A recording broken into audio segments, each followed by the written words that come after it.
Good afternoon, everybody, and welcome to Module 3 of Introduction to Generative Technology in K-12 Schools. What we're going to be doing today is that we are going to be focusing on some of the ethical issues that arise with respect to student use of generative technology. We're going to be looking at some of the specific misuses that students can get into. And then we'll be talking a little bit about some of the tactics or tools that educators can use to make sure that students have a good grounding in the basics of cyber ethics and the appropriate handling of generative technology. Just want to give folks a quick reminder with respect to the remaining virtual office hours. As I indicated in my earlier email, I needed to change the one that was scheduled from Monday night to this Thursday, June 20th, from 3 to 4 p.m. Hawaii Standard Time.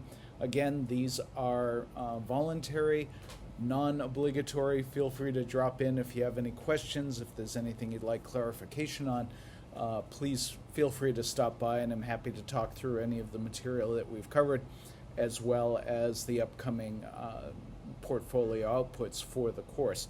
The remaining 2 virtual office hours are scheduled for June 24th from 9 a.m. to 10 a.m. Hawaii Standard Time, and then day after Independence Day, July 5th, again from 9 a.m. to 10 a.m. So I look forward to seeing some and or all of you at those particular drop-ins. So with respect to the presentation today, the specific areas that I think are useful to talk about with respect to artificial intelligence, generative technology, and student ethics are the following main topics. So number 1, cheating. This is by far the most frequently raised concern with respect to student use of generative technology. And we'll be taking a look at some of the issues that come into play with respect to that. The reality, as we'll discuss, is that students are already huge fans of generative technology. So decoupling students from this particular technology is going to be extremely difficult, or would be extremely difficult if a school were to try that. Many schools have taken a brief attempt or made a brief attempt to do so, but there's no indication that they're really going to be able to stick with it. And as a practical matter, that doesn't really make much sense given the extent to which generative technology is already a huge part of the economy and is only going to grow more so in the months and years to come. So rather than trying to stamp it out altogether or basically shame students into not using it, I think we need to really look more holistically at the role that generative technology can play in education and in student assessment. That being said, we do need to make sure that students are educated about the concept of plagiarism or intellectual honesty or academic honesty, however your particular school addresses that, and make sure that they understand the distinction between using generative technology as a tool in appropriate ways and using generative technology to replace their own effort. And that, for students who may have multiple demands on their time for one reason or another, that can be a fairly challenging thing to get them either to understand or to abide by.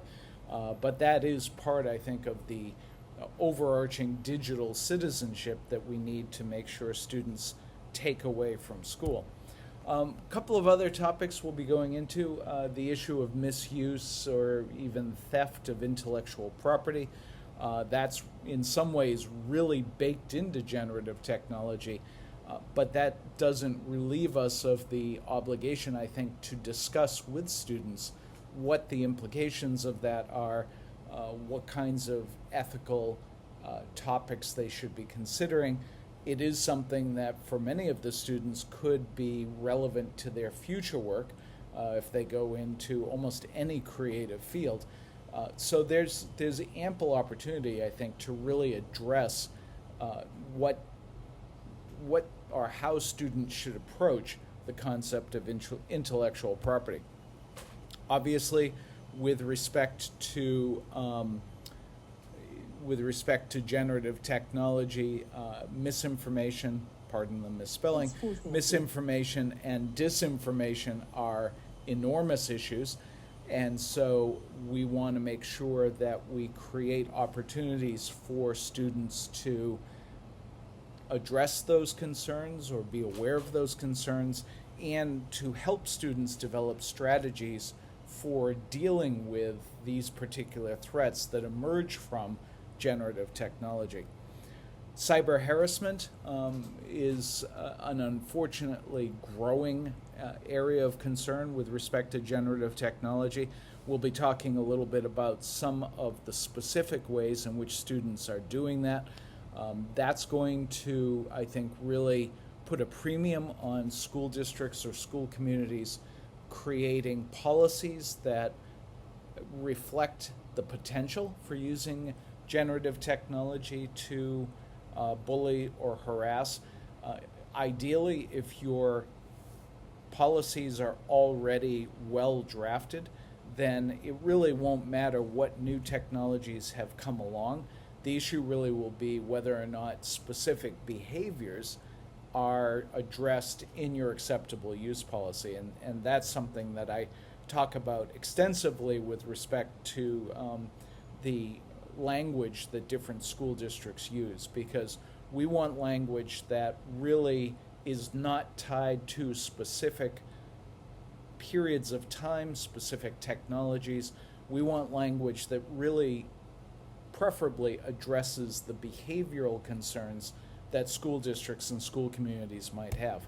And then lastly, and this is probably no great shock, but is deeply disappointing in a lot of ways, is the rise of what I refer to as electronic sexual assault, which is using technology to sexually harass individuals. And we'll talk a little bit more about that in detail, but in short, basically using generative technology to create fake images of individuals, or fake images that purport to be of classmates or educators in a given school community. And one of the things that is a persistent problem with respect to all of this technology is that it just gets so widely distributed, and every generation or every iteration of the software gets easier to use, which means that more and more students can use it at younger and younger ages. And so we bump up against the problem in a lot of these cases where the capabilities of the students outpace their, for lack of a better term, ethical training or moral awareness or even basic sense of right and wrong. And so that's part of the educational challenge that we're facing, both in the home and obviously in schools as well. So, fundamental question, and this is not an easy yes or no question. Are students in fact cheating when they use AI or when they use generative technology? And obviously that depends. It's really going to be a fact-specific question that turns on the question of, or the issues of, school policies. What is the language that is in your acceptable use policies? And this is one of the reasons that in the materials section of this particular module, I'm encouraging you to take a look at whatever acceptable use policies are in effect in your school district that might be applicable to the kinds of technology that students use and how they use it. And the goal here is to really understand whether or not your school is as up to date as it should be. Is it clear language? Does it cover behaviors as opposed to particular technologies? Are those behaviors well defined or listed in a clear fashion so that everybody's on the same page about what is and is not acceptable? Now, when I talk about school policy, obviously we want to take into account whether or not there are any state regulations So for you folks, it would be a question of whether or not there are any Hawaii Department of Education policies or regulations that apply to generative technology, or perhaps more importantly, that apply to the kinds of behaviors that might be of concern. So for instance, is there any language in the state documents that specifically reference academic honesty, intellectual honesty, cheating of one kind or another? How are those terms defined? So that's really the starting place for this particular conversation. Closely related to that, of course, is the set of expectations that the individual teacher sets up in his or her classroom. So obviously the overarching authority within a school are the school policies, but then individual teachers will have their own guidelines or expectations for students about how certain technology can be used. And as long as all of that is relatively consistent, some variation is not a particularly big deal. I think where things really have started to get interesting with respect to generative technology is the idea of looking at how we assess students. So, for instance, with the classes that my wife has been teaching at the Fashion Institute of Technology here in New York, she's really tried to think through whether or not it still makes sense to do what had been the traditional take-home written essay that she expected students to complete and turn into her. And the obvious problem with respect to that is that those things are very simple at this point in time for generative technology to produce. And while there are a growing number of websites and tools that purport to detect the use of generative technology in writing, number one, they're not very good, and number two, it's just a constant arms race to determine whether or not the detectors can keep up with the actual use of the Chat GPT or Bing or what have you. And so, the question then becomes, is that really the best assessment that we can put in front of our students? Other people are going in a variety of different directions. Some are reverting back to blue books and having students actually write their essays in the classroom. Again, as with so many of these things, you begin to get into some equity issues in terms of whether or not that produces a deficit or advantage for people of different abilities. Others are using oral exams instead of written exams altogether. This is not my particular area of expertise, but I would say that there's a lot of material online about the responses that different school communities are having to this assessment issue, and I would certainly encourage people to take a look at that. My purpose here, I think, is simply to raise the issue and obviously encourage you as an individual educator to consider it within your own classroom, but then also to make sure that your school community is having a conversation so that there's some level of consistency from one classroom to the other or from one grade to another about how generative technology is being handled in terms of the work that students produce. Now, in terms of educating students, one of the goals that we're going to be trying to accomplish here, I think, is to help students understand that these are tools that are powerful aids in producing good content. That is to say that if they've got something that they want edited, or if they're looking to maybe be inspired by a particular prompt or something like that, that there's a lot of creative uses for generative technology. But when they get to a place where they've used generative technology to produce an entire assignment, then that's an entirely different thing. They've now ceded any authorship to the chatbot, and so it's no longer their work. And the very simple analogy, which I've talked about in a number of different places, is that it's one thing altogether for me to use, let's say, a sourdough starter to get a loaf of bread going. It's another thing altogether to go out and just buy a loaf of bread. In that case, the authorship of that is entirely in the hands of the baker, as opposed to my taking some assistance in getting my own process off to a good start. Look, that there's no question that these tools are being used broadly across a variety of different industries and job environments to produce content.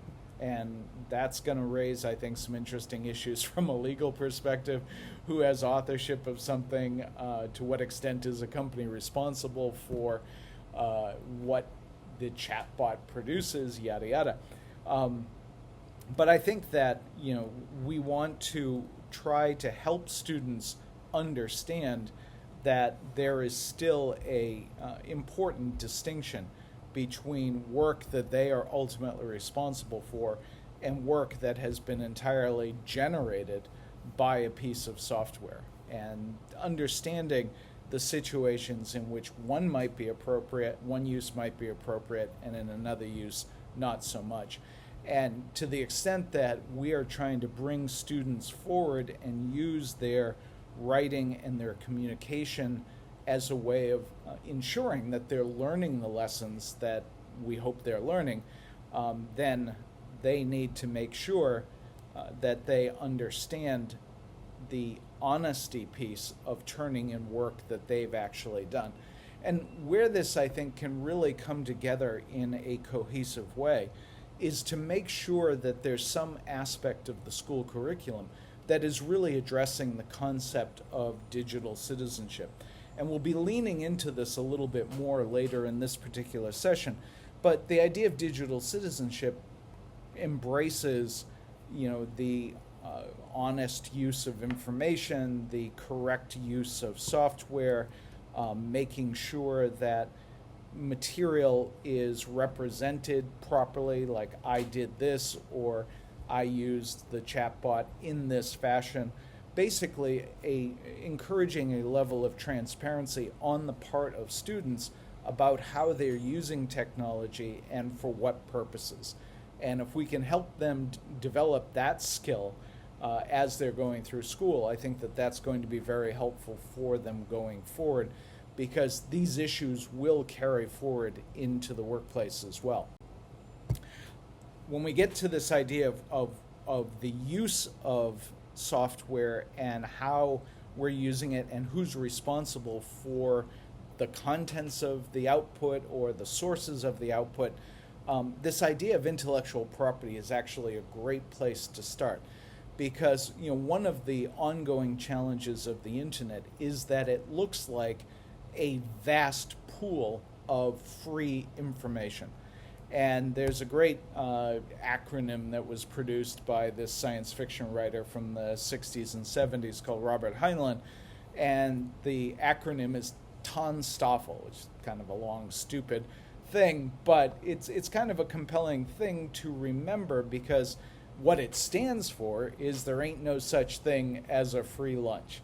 And there's a cost to pretty much everything. And the point of this is that the internet looks like a vast buffet of intellectual property, but it's not.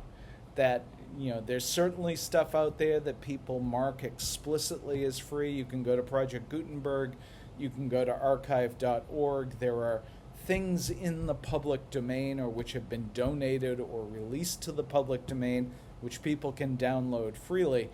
There's a huge amount of material, however, that even though it can theoretically be copied, is actually protected by copyright and shouldn't be copyrighted.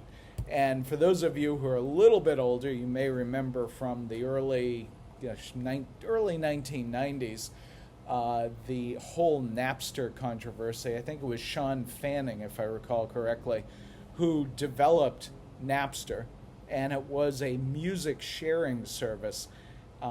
basically back in the days of iPods and Zunes and whatever else for portable music. And his idea was very simple, that he would create a massive database of MP3s. People could upload them for free onto Napster. People could search Napster, download the MP3s. As you might expect, he got sued into absolute oblivion by the various music companies because every single thing that he did was a copyright violation. He was violating, copyright laws left, right, and forwards. And interestingly, his legal problems led to folks doing more distributed copyright infringement. There was a service known as LimeWire, for instance, that was very popular more in the mid to late 1990s. And the idea there was that you could put music on your computer into a shared folder, and the only thing that would be centralized would be an index of where all the music was. So the LimeWire company would be able to say, hey, we're not engaging in copyright. What we're really doing is just pointing people to songs that individuals are willing to share. Now, this eventually also fell apart on copyright grounds in a long and convoluted lawsuit. But the point is that intellectual property owners, and this includes book writers, by the way, so I have sort of a vested interest in this as well, but intellectual property owners have been trying to protect themselves from free distribution on the internet basically since the internet was created.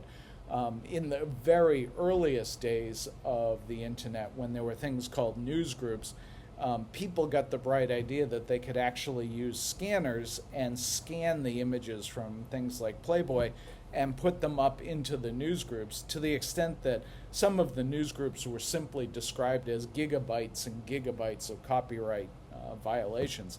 So this is a very, very old game. Why all of this history is still relevant, sadly, is because if you remember from Module 1, the method used to educate the large language models that form the basis of the chatbots is the vast amounts of material that these companies have scraped off of the internet. And so one of the fair questions to ask your students and to work through and discuss with them when you're explaining the operation of chatbots and helping them to understand how generative technology works is to really pose for them this ethical question, which is to say, here are software services that are using all kinds of intellectual property and then using the patterns and the structures that they detect from that intellectual property to generate new content based on the prompts that people put in. Now, those people who are working on the chatbots and large language models argue pretty strenuously that this is new content, that they're not actually copying specific text, for instance, from something that they've used to train the large language model. Instead, what they're simply doing is taking the basic structure of English language and certain patterns, and that's the tool that the algorithm uses to generate text. It's an interesting ethical debate to have among your students, and one of the things that maybe could help make it relevant is this idea of sampling. And a lot of the kids that you have in your classes are going to be familiar with the concept of sampling from various music contexts. And this is an ongoing debate in the music industry. So if someone is writing a song or covering something and they sample, quote unquote, from some previous work and then meld it into something else or transmogrify it in some way so that it's slightly different, does that constitute a copyright infringement, or is that a legitimate use under copyright law? And it gets a little bit complicated and a little bit detailed, but the issue really is going to be how much of the intellectual property that was used to train the LLM actually sneaks through in some way to the final output, or is it simply the basics of our language that makes it possible for the generative technology to come up with something that really can look quite new. I mean, certainly I have asked many of the chatbots to create poems or descriptions for courses I'm teaching or lectures I'm giving, and the output is not similar to anything I've written or to anything I've seen. So I'm reasonably confident that it is quote unquote new, but that being said, I also know that the material used in the background to make that possible is all copyrighted material, much of which these companies did not get permission to use. So, from an ethical / moral perspective, it's a little bit like asking whether or not your coffee has a fair trade origin, or are you getting it from some, abusive or what's the word, manipulative or just abusive is a little bit strong, but just from a farming community that does not have good labor practices. And we are increasingly dealing with these kinds of ethical / moral debates in a variety of different areas. And even though the use by LLMs of intellectual property, protected intellectual property, may not have the same human costs that, say, lack of fair trade coffee might have, or diamonds in South Africa or what have you. There are all kinds of legitimate questions for both faculty members and for students to debate. Much more serious question, I think, in some ways, is simply this one, which is to say that the large language models, the chatbots, are really putting in front of us this idea of whether or not we can live in / function in a quote-unquote post-truth world. And this is a problem that we've been seeing for a number of years now, really, quite honestly, ever since the rise of social media, and arguably even a little bit before that, in the sense that the internet makes it possible for people to make whatever claim they want. They don't necessarily have to attach their real name to doing so. They can spin out conspiracy theories. These can spread incredibly quickly. Yes, you do have a situation where someone like Kellyanne Conway could say that alternative facts are a legitimate thing to put out into the world. That's a healthy debate for us to have as to whether or not there is such a thing as alternative facts, or if there are absolute truths that we should be holding on to. I think certainly the starting place for students with respect to all of this is to help them understand this idea that the information landscape that they live in is much more challenging in many ways than it used to be. And to the extent that generative technology is capable of producing large amounts of content with extraordinary ease and can be guided through prompts in a variety of potentially disturbing or even threatening ways, I think students really need to be prepared to understand, or help to understand, that this information environment that we live in is profoundly changed. And it's going to make, I think it's going to put a real premium on students taking the time to think critically about the information that they're seeing.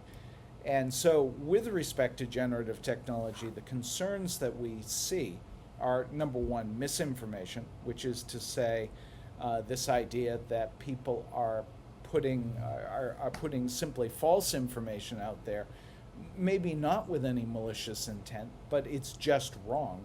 Or alternatively, they're doing so with a malign purpose, in which case it crosses over into the line or into the realm of disinformation, an active attempt to deceive, to fool, to manipulate in some way. And then lastly, this idea that you've got the chatbots themselves making stuff up, actually hallucinating when they're producing answers. And the more specifically you prompt a chatbot, the less likely that is to happen, at least initially. So there's some ways to control the potential risk of hallucinations occurring. But the challenge that you run into is that as you engage with a chatbot and the conversation gets longer and longer and tries to go more and more into more and more detail, there's the growing risk at that point that chatbots will start to make up things in this almost compulsion to provide answers, even if the chatbot doesn't necessarily have the right answer. Or alternatively, you ask such a broad question that the chatbot doesn't even really have a good grounding for what its response should be, and it just kind of throws stuff at the wall. So, where we come down on this is that with respect to generative technology, students really need to understand that they are interacting with these as consumers of information. And if they're doing so, then they need to be sensible consumers, which is to say they need to understand the service that they're using. They need to know how it works, at least at a basic level. They need to know what the potential risks are. They need to know what can go wrong in a variety of different ways. They need to understand how people might be motivated to misuse it, what forms that misuse might take, so on and so forth. So a couple of ways of looking at this is the idea of obviously critical thinking, right? Do we have the ability to step back and say, I need to assess the information that I'm being provided. I need to look at what is being fed to me. I need to think about whether or not it makes sense. I need the tools necessary to cross-check important information that I'm getting from this. If I ask a chatbot to do some kind of haiku, for instance, for a community or a state that I'm visiting, I don't actually need to be overly thoughtful about how much fact-checking I do with that, because if it wants to make stuff up, no big deal. It's intended to be interpretive or a poem or what have you. But on the other hand, if I am asking it for information about soreness in my legs because of some running that I'm doing, it would make no sense for me whatsoever to just rely on the first answer that I get from the chatbot. I would want to cross-reference it with websites. I would certainly want to talk to my general practitioner, so on and so forth. And yet, because, we'll take England, for instance, they're having all kinds of challenges with their National Health Service.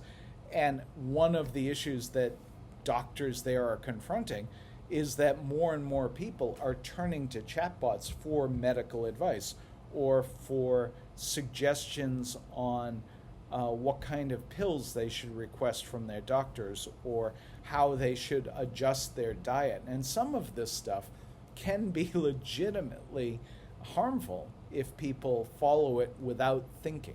So, we talk about critical thinking. I say and pre-bunking, maybe pre-bunking in a way is an equivalent term for critical thinking, because before we have people using this stuff broadly, we want them to be prepared to be a little bit skeptical about the information that comes out of it, and also information that they see in other places that now could be generated by these chatbots for a variety of different purposes.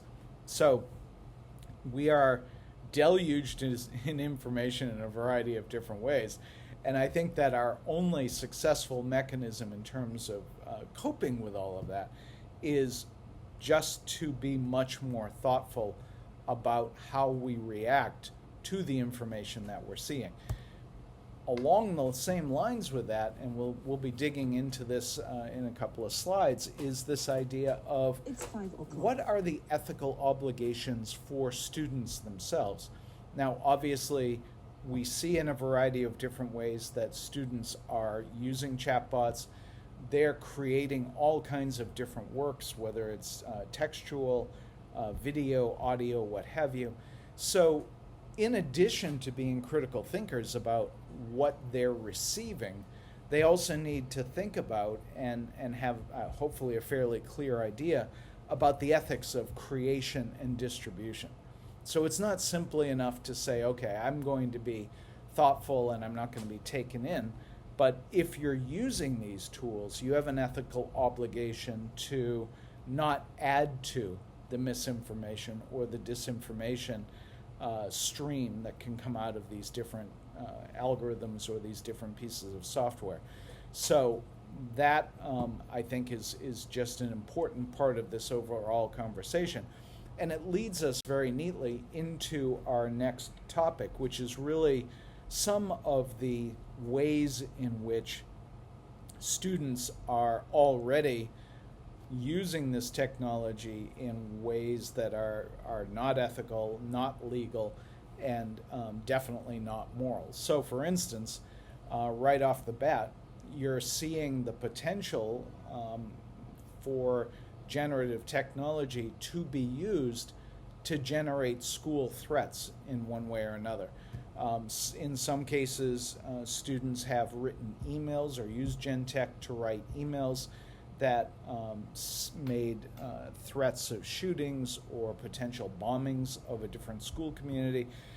There's the potential for these programs to be tied into robocallers, and then with audio, you've got the potential for deep fakes or deceptive audio threats being placed to schools. Some of you may remember about a year ago there was a wave of telephone school threats, and they were the FBI and I think a couple of other international agencies were able to trace it to overseas literally robocallers that were just doing it to disrupt schools. But schools up and down the East Coast and the central part of the U.S. were just getting waves of these phone calls, and many, many different schools would shut down for 1, 2, 3 days while they tried to figure out what was going on. A couple of different problems that underscore the need for ethical or digital citizenship training with respect to all of this is, number one, what I would refer to as the democratization of software. And by that, what I'm referring to is this idea that the software that makes all of this possible, just for instance, like ChatGPT, is available to pretty much anybody who has a computer connection and a device, which means anybody using a smartphone, anybody using a tablet, a laptop, what have you. So it is very, very easy for someone to figure out that maybe they can ask one of these chatbots to write a threatening email of some kind. The other thing, too, is that because these things are so available, we do see younger and younger kids getting access to this technology. And as I stated earlier, we are confronted with the problem that some of those students do not necessarily have the maturity to understand what could potentially be going wrong. Related to that is cybersecurity risks. This is a little bit more high-end for people, so a little bit less on the ground in the classroom. But you will start to see more and more overlap between artificial intelligence, either analytical AI or generative AI, and cybersecurity issues. So, for instance, in terms of password hacking, in terms of, in particular, writing good phishing or spear phishing emails, which are intended to get login information or extract information from somebody so that the perpetrator can then get greater access to a network. Used to be that the cybersecurity firms would tell you that you would always look for misspellings, grammatical mistakes, things like that, to help you identify a potentially fraudulent email. Now, increasingly, those markers are no longer there because ChatGPT or Bing or Gemini or what have you is able to smooth out any text that is submitted to it and make it look like it was written by a native English speaker.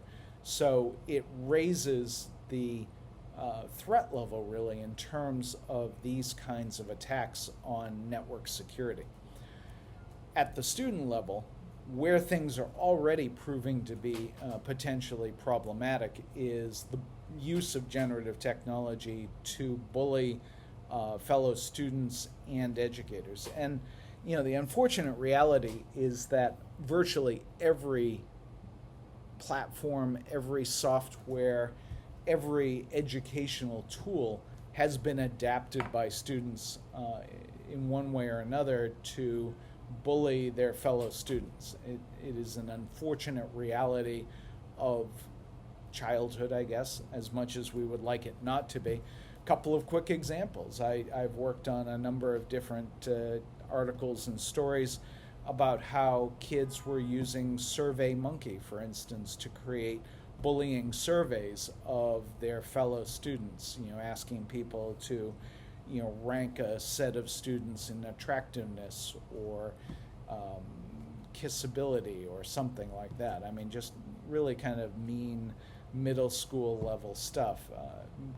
The chat function on Google Docs or Google Sheets is often a hive of inappropriate and, in some cases, abusive conversations among students, and is something that, if you're using that platform, I really urge you to periodically take a look at to make sure that people are handling it properly. Email, of course, has that same potential, and the list goes on and on. With respect to generative technology, relatively straightforward to use the technology to create a bullying story, bullying notices, poems, what have you, about fellow students. As we'll see, it's really the visual stuff that gets more problematic, but it's important to be aware of the way in which the textual stuff can be used for bullying as well. With respect to fraud, this is something that is really hitting the elder community in particular, maybe a little bit less of an issue with respect to students, but there's always the potential for using generative technology to basically engage in what I would refer to as low-level identity theft in terms of setting up fake social media, creating posts that purport to be by someone else, that kind of thing. The stuff that right off the top is causing a huge problem across the country is the use of the visual aspects of generative technology to engage in electronic sexual assault, most commonly among students, but to a lesser extent among or between students and educators. And the overarching category here is deepfakes. I mean, this is the thing that really kind of has people riled with respect to our upcoming national election, this idea that people are going to be putting words into a politician's mouth, having him or her say something that they're not actually saying, and it's very hard to fact check those in an effective way once they've gone viral. Actually, if you want to dig into this in a little bit more detail, just take a look at some of the articles regarding the presence of deepfakes in the recent elections in India, where this was a huge problem. It is an interesting question. You've got social scientists researching the heck out of this right now. The extent to which that had an impact on the election results. Obviously, any number of other scenarios present themselves.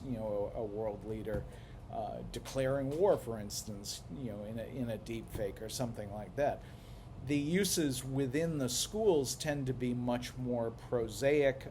There's been instances in which students tried to create deep fakes of a principal excusing the school from having to come in. There's been instances of people trying to create fake videos of teachers or of fellow students.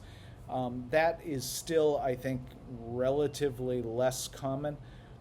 Unfortunately, the quote-unquote nudifier apps or the nudifier technology, for obvious reasons given the demographic that we're talking about, middle school and high school, has proven a lot more popular. And the basic concept of these is that generative technology is not used to create something, but quite literally to strip things away. And so the basic concept is that you can import a photo of somebody and then use the algorithm to remove the individual's clothing, and it purports to show them naked, and that image can then be distributed. And very easy to find many examples of this occurring across the United States and in the United Kingdom. And that's what I've seen so far. I'm sure there'll be others. Again, this is something that your school policies should cover already under some kind of bullying, harassment, what have you. It doesn't really matter in the abstract what kind of software is being used to do that.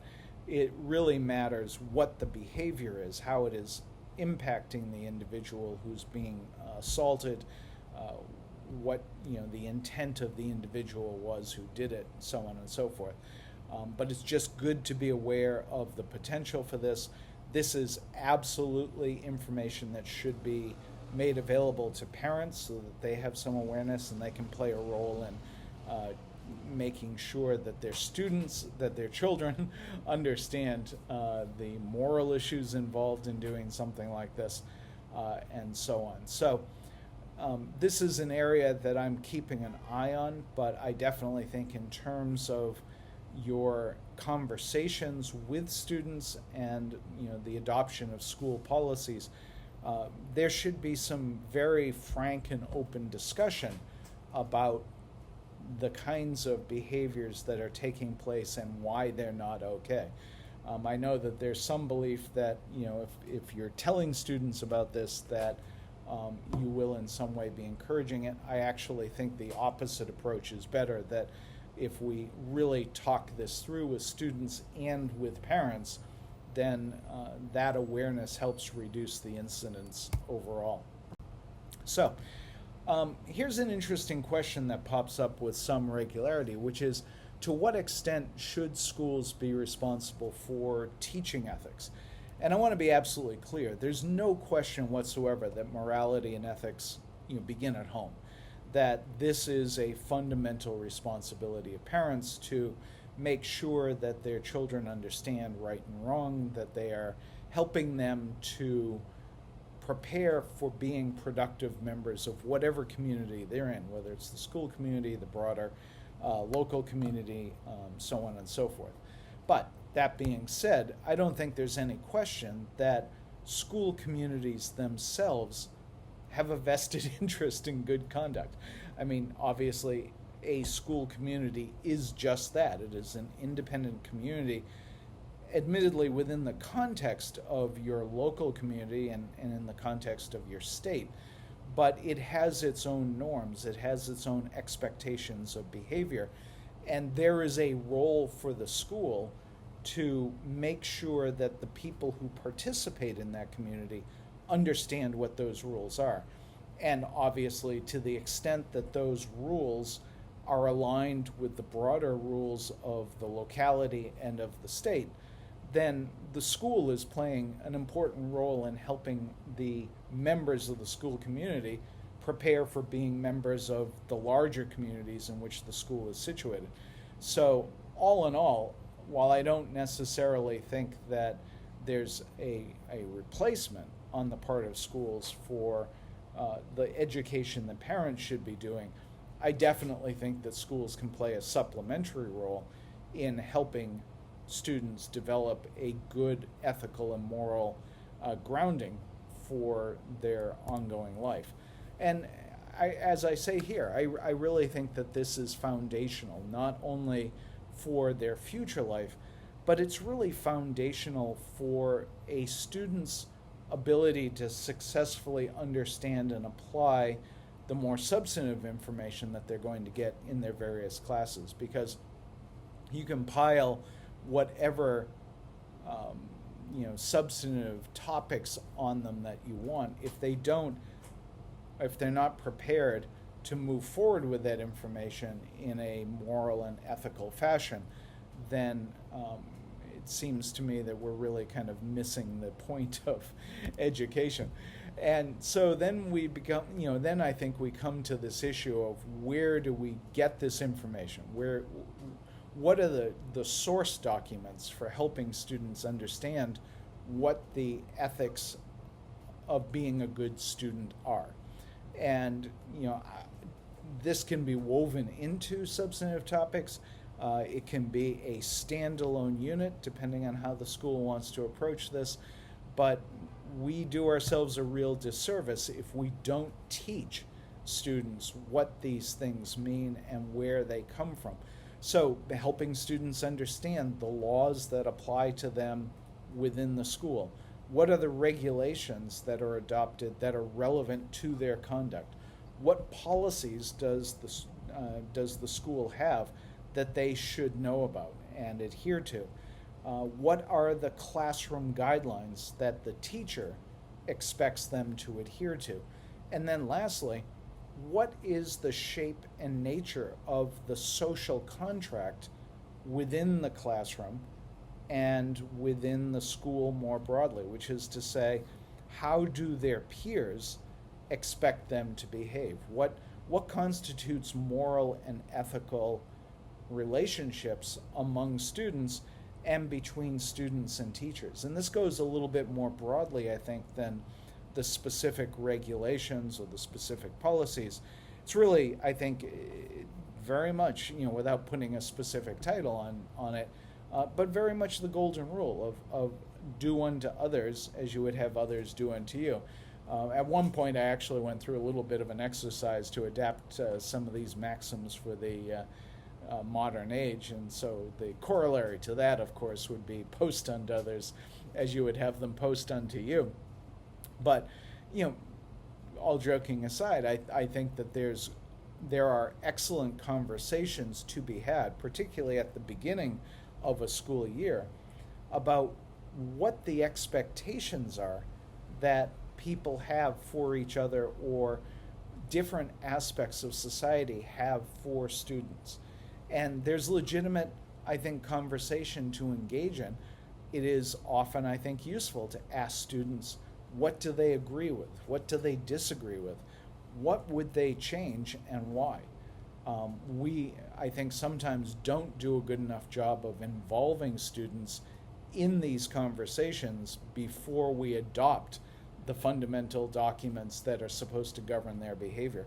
And certainly even with parenting, when you look at the book that I talked about in the first module's introduction, Raising Cyber-Ethical Kids, the point of that was to not necessarily lay out a specific dictation of how children should behave, but more importantly, to foster a conversation with students at different ages so that they could have input into how these things are handled from both perspectives, both in terms of their conduct, but then also in terms of the conduct of the adults around them.